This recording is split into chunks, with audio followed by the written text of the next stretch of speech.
Roberta Maierhofer is an American Studies professor at the University of Graz and a leading expert on age and aging studies. She is also a former Austrian Fulbright student and a two-time Austrian Fulbright scholar. Since 2007, she has been the head of the Center for Inter-American Studies at the University of Graz. As the president and co-founder of the Fulbright Austria Alum chapter Styria, Roberta has become a central part of the alum community in Styria. We recently met with Roberta to discuss her work, how her Fulbright experiences have influenced the trajectory of her career, and her involvement in the alum community in Graz and Styria.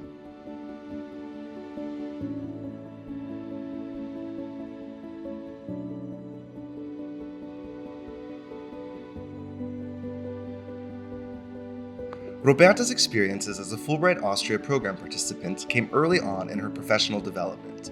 So what impact did those experiences have on her burgeoning career? The question is, in terms of impact on a career, it surely did have one. In terms, of course, I was able to finish my book in the second scholar Fulbright grant. But of course, when you're a student and you finish your studies and you're setting out in the world, you're never quite sure what does it mean in terms of impact. But it definitely impacted my level of knowledge, my level of understanding. And of course, it also gave me the confidence to pursue an academic career. So in many ways, the impact was there on different levels.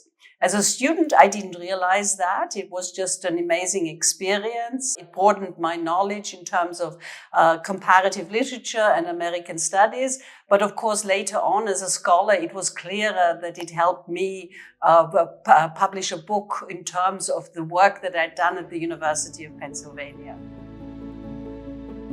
Fulbright Austria's programs are all about academic and cultural exchange and creating lifelong memories that alums cherish for the rest of their lives. The memories, I think, is one aspect where it's difficult to pinpoint them in such an exact answer. But what it definitely did, both experiences, it gave me the feeling of being at home in the United States, of sort of being able to just come back and not necessarily seeing the same people or being in the same place, but just gaining another level of feeling at home and being someone who can just come back on different levels. So that's, I would say, is one of the cherished memories that I have, that it is actually allows me that future meeting points are already positioned within the Fulbright experience. Roberta has been running the Center for Inter-American Studies at the University of Graz for 18 years, and her Fulbright connection runs deep in her work at the center. The director of the Center for Inter-American Studies, which is a new field to look at the continent America in terms of a European perspective and not just sort of see Europe, Canada, Europe, US, Europe, North America or Latin America. So looking at the Americanness of the continent America. And the Fulbright experience allowed me to think out of the box, to think sort of differently on those levels, to reposition and reconceptualize some of the established academic notions of looking at the past, the present, and the future in terms of reorganizing and also seeing things anew. And I do think that the Fulbright experience had a lot to do with these new ways of approaching a topic. While the Fulbright grant only lasts a few months, the connections and community our program participants develop can last a lifetime. And Roberta has made sure that she and many other intergenerational alums are able to stay in touch. So the Fulbright program in itself is actually an establishment of a community. And at that point, this community, how do you keep that alive? How do you find meeting points to get people that have just experienced a Fulbright grant or are in the midst of being on a Fulbright grant in Austria? How do you give them that feeling of community? So the alumni chapter in Styria allows that, meeting points, and something that also could be called a network in terms of not just addressing the people in that their own moment of time, but also providing the past experiences of others and providing something that can be a lifelong connection on that basis. So the Fulbright alumni organization that is based in Vienna, of course, is an important overall umbrella organization, but you also need easy meeting points. And that's what the Styria chapter does. It offers a more sort of perhaps low-key, sort of immediate invitation to connect to others that either are in the midst of having that experience or have had that as a past experience. And that offers a very important Fulbright moment in the present.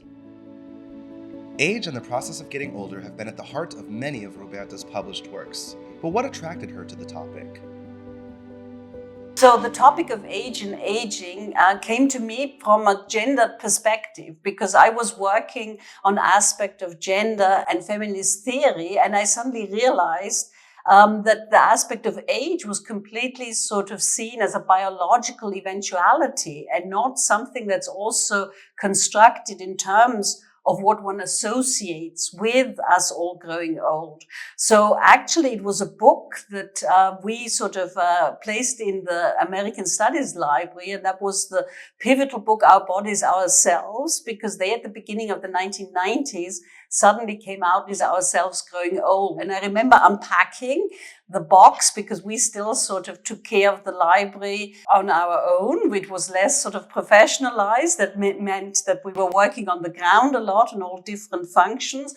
And I remember sort of unpacking this book and suddenly realizing, almost like an epiphany, that this is a topic I would like to work on. And the aspect of age and aging positions us in terms of different markers, and it allows us also as a lens to look at other aspects of diversity in terms of us being old and young at the same time. So it's a useful lens to look at any aspect of inclusion and exclusion and privileges that are independent of one's intersectional characteristic, allows one to sort of also see the dynamics and the ambivalences of what it means to live a life. So I was also drawn to the topic because of the multi-ethnic and diverse text of American literature. The US has provided from early sort of history on so many different voices in these texts. And therefore the topic of age and aging was also drawn from the literary representations of the material realities that are in the US. And sometimes from a European perspective, one underestimates the diversity and the multi-ethnic and diverse voices.